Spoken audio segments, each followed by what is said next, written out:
Welcome back to Off the Desk. Snowfest in Two Rivers kicks off today. I have an organizer here with me now. This is Tony Soxy. Thanks so much for joining us, You're welcome, Stacy. Glad to be joining you guys today. especially when you're so busy because I know you're putting the final touches on Snowfest right now. It kicks off at 5 p.m. And what is the exact location? So, Snowfest is hosted at Neshoto Park in Two Rivers. Many people are very familiar with Neshoto Beach, which is right along Lake Michigan. Neshoto Park is actually just to the west of that, right down along wonderful Lake Michigan. It's a beautiful location. The weather's looking like it's going to cooperate. Exactly. So, Two Rivers Snowfest actually started back in 1936. When we think of July, we don't think of snow. Correct. We So, usually don't. no. So, this is very unique. Explain the history of how Snowfest came to be. So, July 9th, 1936, or the state and the nation's in the middle of a horrible heat wave. And there are a number of guys working on a project on the south side of the city of Two Rivers. They dig in the ground, get about 3 to 4 feet underground, and find this bank of snow that's probably about 20 feet long, about 8 feet wide, and about 4 feet deep. Nobody has any idea how it got there, neither here nor there. And to this day, they still don't know how it got there. But at the time that this is all going on, the city of Two Rivers and the city of Manitowoc, which, if people aren't familiar, pretty much are sister cities, they abut each other, are competing to say which one is the coolest spot in Wisconsin. So, needless to say, this is something that's a little weird. So, they take a bucket of snow and it gets to the city manager's office in Two Rivers. The city manager rings up the mayor of Manitowoc's office. And the city manager then takes that snow down to the mayor's office, drops it on his desk, and goes, I think we're the coolest spot in Wisconsin.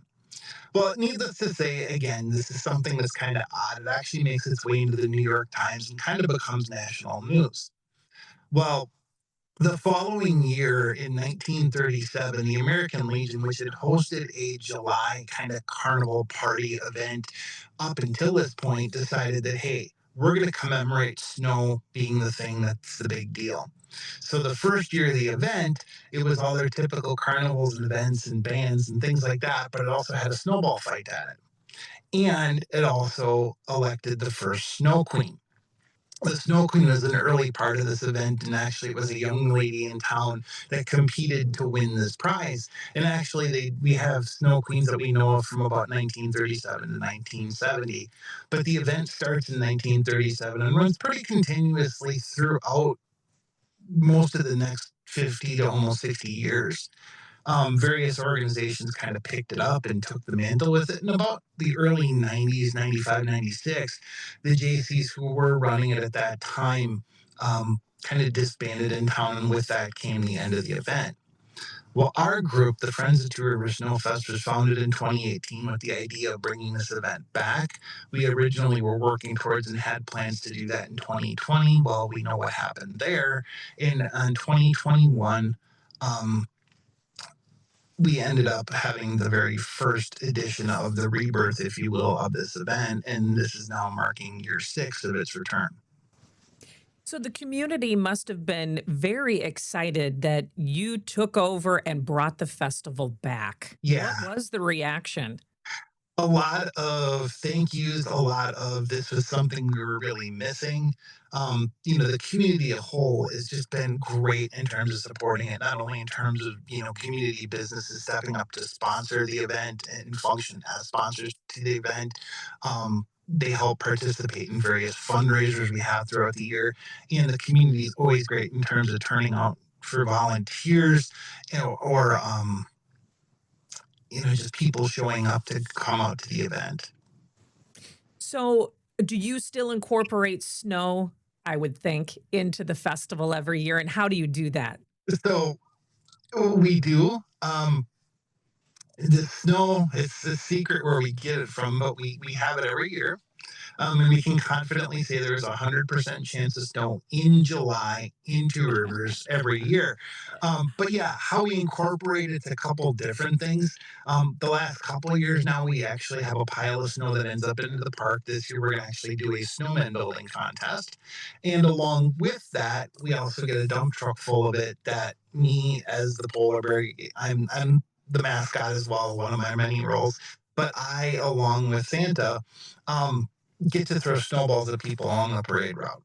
And a lot of times that's probably the best part of the whole weekend, just to see people's reactions when they're getting pelted with a snowball. Not, not candy, but a snowball in the middle of this parade.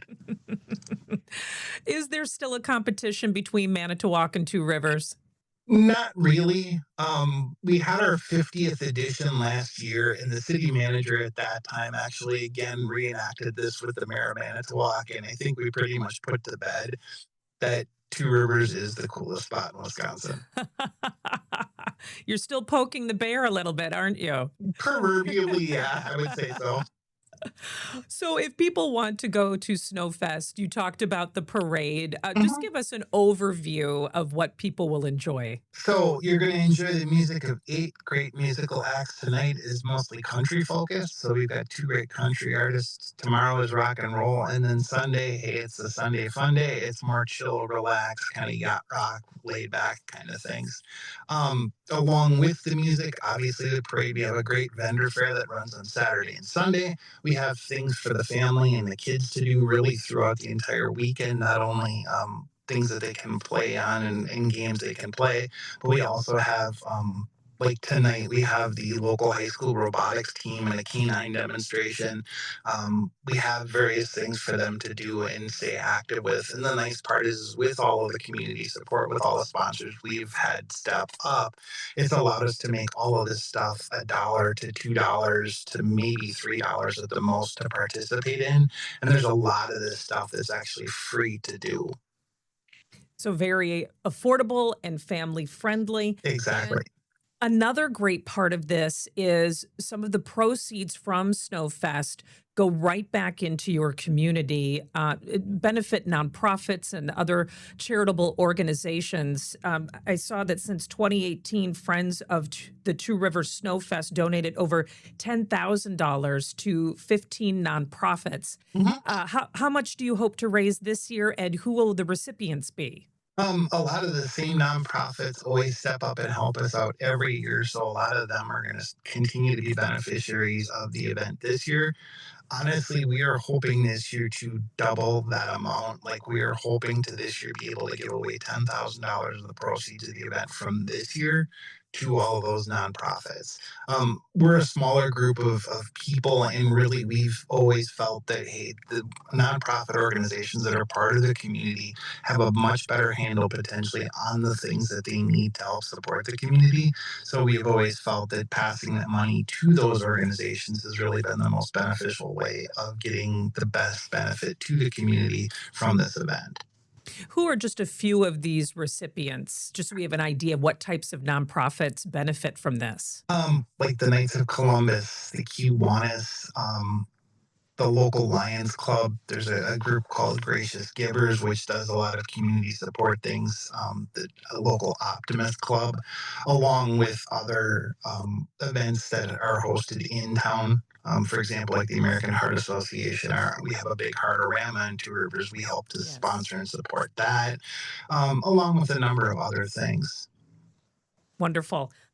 So for you personally, as you mentioned, you're the mascot, you're an organizer. I mean, you've pretty much done just about every role with Snowfest. Mhm. Why are you so passionate about it and you pour your heart and soul into it every year?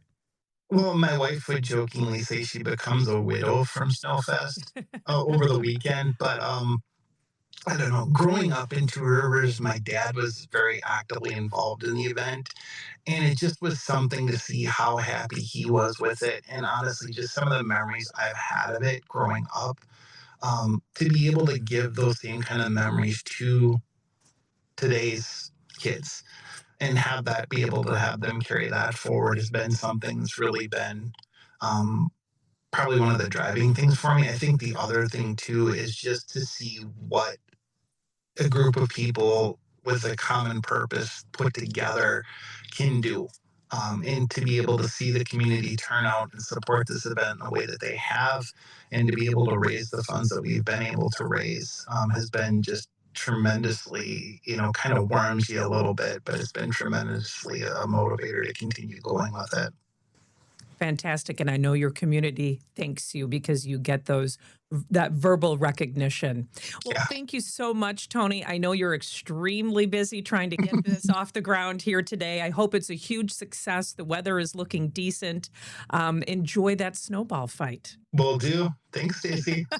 All right. Thank you very much. Again, Two Rivers Snowfest kicks off today at 5 p.m. and it runs through Sunday, July 26th. We will have a link on our website to your website, Tony, so people Great. have a full rundown of all of the activities that they can enjoy. All right. Happy Snowfest. Thank you. And stay with us. There is more Off the Desk to come.